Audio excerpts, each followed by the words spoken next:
Notre société actuelle reconnaît l'avortement comme un droit de la femme. Cependant, la Bible s'oppose à l'avortement. Pourquoi? Voici 6 raisons. Pour les chrétiens, l'image de Dieu est présente dans le fœtus, tout comme l'âme est également présente dans le fœtus. L'homme n'est pas seulement image de Dieu, mais il se développe à l'image de Dieu. Lorsqu'un fœtus est détruit à n'importe quelle étape de la grossesse, le processus de l'avortement empêche l'image de Dieu de se manifester. Donc, l'embryon humain a une réelle valeur, car il a le potentiel biologique pour devenir ce qu'il n'est pas encore. Dans la Bible, la vie humaine est sacrée. La vie des bébés, des enfants, des jeunes, des adultes et des personnes âgées est sacrée. Cette notion de vie sacrée ne s'applique pas uniquement aux bébés à naître en cas d'avortement ou aux personnes âgées en cas d'euthanasie, elle s'applique à tout le monde. C'est pourquoi il est important que notre société en général, les parents, les enseignants apprennent aux enfants et aux jeunes le caractère sacré de la vie. Il est important de renvoyer des idées et des valeurs qui respectent l'image de soi, l'image des autres et de chaque génération à venir.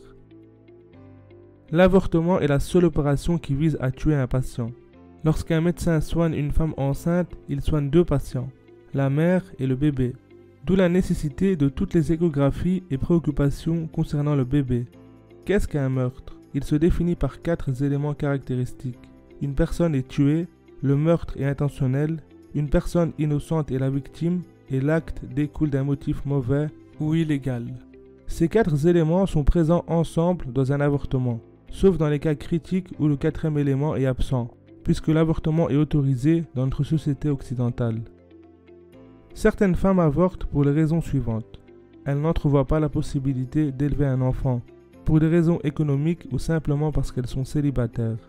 Parmi les étudiantes, beaucoup voient leur chance de terminer leurs études et d'avoir une carrière professionnelle anéantie, et choisissent de se faire avorter.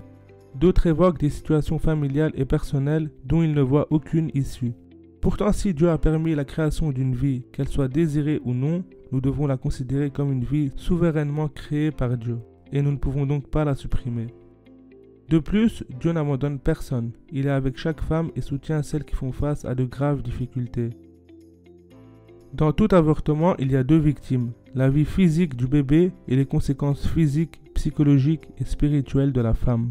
C'est pourquoi il est important de considérer les sentiments d'une femme après un avortement, et on n'en parle pas souvent. Par exemple, les organes reproducteurs peuvent s'endommager, le risque de stérilité, le risque de fausse couche, l'augmentation du risque de cancer du poumon, de l'utérus, du sein, les remords, le sentiment de perte et la culpabilité. La mission de la médecine est de soigner, de guérir et de sauver des vies, et non de détruire des vies. Dans l'Antiquité, le serment d'Hippocrate, prononcé par les médecins, mentionne l'interdiction de l'avortement. Je ne procurerai de poison à personne, même si on me demande de le faire. Je ne suggérerai pas non plus qu'on s'en serve. De même, jamais je ne donnerai de pesser à une femme pour provoquer un avortement. Je garderai ma vie pure et sainte. À l'époque, le serment d'Hippocrate est né suite à l'indignation provoquée par les pratiques courantes de l'avortement, de l'euthanasie et de l'homosexualité. Ainsi, la Bible s'oppose donc à l'avortement pour ces différentes raisons.